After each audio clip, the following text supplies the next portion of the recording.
अमरावती शहरातून एक चिंताजनक बातमी समोर येत आहे। अमरावतीमध्ये गुन्हेगारीचा आलेख सातत्याने वाढत आहे। या वर्षीच्या पहिल्या 6 महिन्यातच 21 हत्यांची नोंद करण्यात आली आहे। तर गंभीर गुन्ह्यांची संख्या 2000च्या पुढे गेली आहे। कायदा आणि सुव्यवस्थेची ही ढासळती परिस्थिती शहराच्या शांततेला आव्हान देत आहे। अमरावती शहर सध्या गुन्हेगारीच्या विळख्यात सापडल्याचं चित्र आहे। या वर्षाच्या पहिल्या 6 महिन्यांमध्ये तब्बल 21 हत्या आणि 23 हत्यांच्या प्रयत्नांची नोंद झाली आहे। धक्कादायक बाब म्हणजे जुलै महिन्याच्या पहिल्या 15 एक महिला आणि 2 तरुणांची हत्या झाली। यात एका पोलीस अधिकाऱ्याच्याही हत्येचाही समावेश आहे। ही वाढती गुन्हेगारी शहर पोलिसांकरिता एक मोठं आव्हान ठरत आहे, कारण गुन्हेगारांवर नियंत्रण मिळवण्याचे त्यांचे प्रयत्न अपयशी ठरत असल्याचं दिसतंय। 30 जूनपर्यंत शहरात 2000हून अधिक गंभीर गुन्ह्यांची नोंद झाली आहे, तर 2024 मध्ये ही संख्या 1982 होती। याचा अर्थ मागील वर्षाच्या तुलनेत यावर्षी 56 अधिक प्रकरणांची नोंद झाली आहे। या 6 महिन्यातील आकडेवारी आणखी भयभीत करणारी आहे।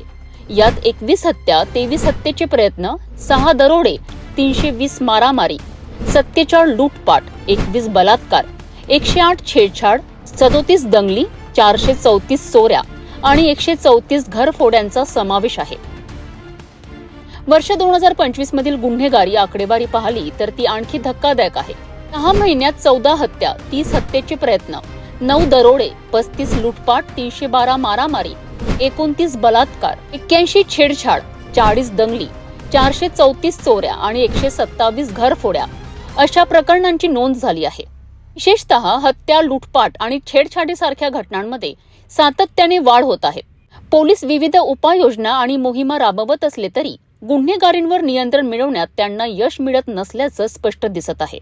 तडीपार आरोपींबाबत आम्ही अत्यंत कडक धोरण ठेवलेलं आहे। जिथे कुठे तडीपार आरोपी म्हणून येईल त्याच्यावर योग्य त्या कलमांमुळे आणि तत्कालीन त्याच्याकडे काही गुन्हा असेल किंवा तो त्यावेळी सुद्धा गुन्हा करत असेल तर कायदेशीर कारवाई त्याच्यावर करण्यात येते आणि जर त्यांनी तो मानला नाही तर माननीय कोर्टासमोर त्याला पेश केलं जातं आणि त्याही पुढे अधिक प्रतिबंधक कडक अशी कारवाई त्याच्यावर करण्यात येईल।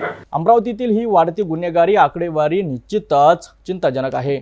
शहरात भीतीचं वातावरण निर्माण झालं आहे आणि नागरिकांच्या सुरक्षिततेचा प्रश्न ऐरणीवर आला आहे। पोलिसांना यावर लवकरात लवकर ठोस उपाययोजना करून गुन्हेगारीला आळा घालणे आवश्यक आहे।